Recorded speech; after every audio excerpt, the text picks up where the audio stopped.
Hi, I'm Howard Ross, the founder of Culture Vision. I'd like to take the time to address directly some very important issues about Culture Vision and some feedback we've received about it. Let me start first with this simple thought. Culture impacts all of us in every area of our lives, but it's not consistent in terms of how it individually impacts different members of groups. We know that there are cultural archetypes, patterns of behavior that are largely true about people within a cultural group. But of course, that doesn't mean that everybody in that group acts in that particular way. For example, just because we know that men are on average taller than women, doesn't mean that every man is taller than every woman. The same is true when we meet someone from any culture that seems different from our own. If we assume that they'll act or think a particular way simply based upon what group they appear to be a member of, we will likely miss seeing who they really are. And when healthcare providers make assumptions about a patient based upon their ethnicity, religion, or any other cultural affiliation, it's just as likely that the patient's needs will not be seen as if that provider hasn't paid attention to culture at all. That said, learning about cultures is still a valuable part of the equation. It teaches us that we can learn prevalences about groups by studying their behaviors.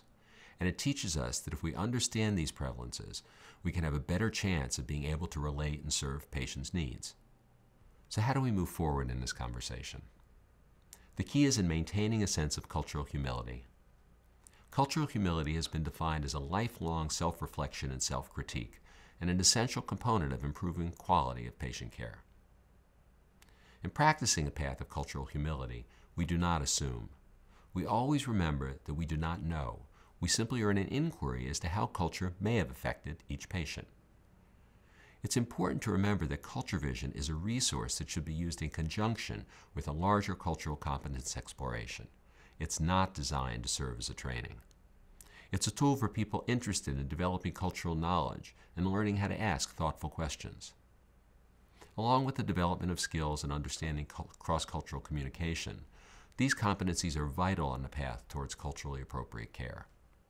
We highly recommend that practitioners keep an attitude of constructive uncertainty. Note, I've said uncertainty when using the information on Culture Vision, or in any cultural competency resource for that matter. We recommend that you ask questions and find out what's likely or not likely to be true. What I mean by that is to pause for a moment and notice what your assumptions are about the patient in the situation, and question whether or not things are really as you assume they are.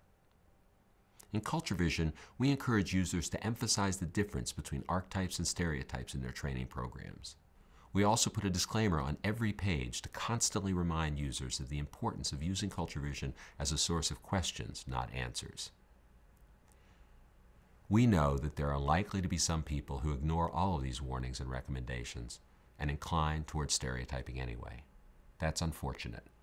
However, our experience has been that those people are likely to be less conscious of the needs of patients anyway. The evidence that we have, drawn from tens of thousands of users, suggests that having the information and using it in a proper way overwhelmingly leads towards a greater sensitivity to patients and an increased quality of care.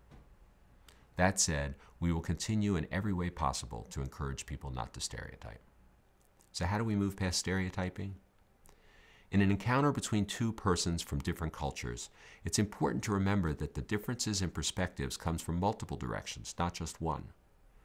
In encounters with people whom you consider to be the other or different from you, you need to focus not only on the other person's cultural norms, but also particularly on your own.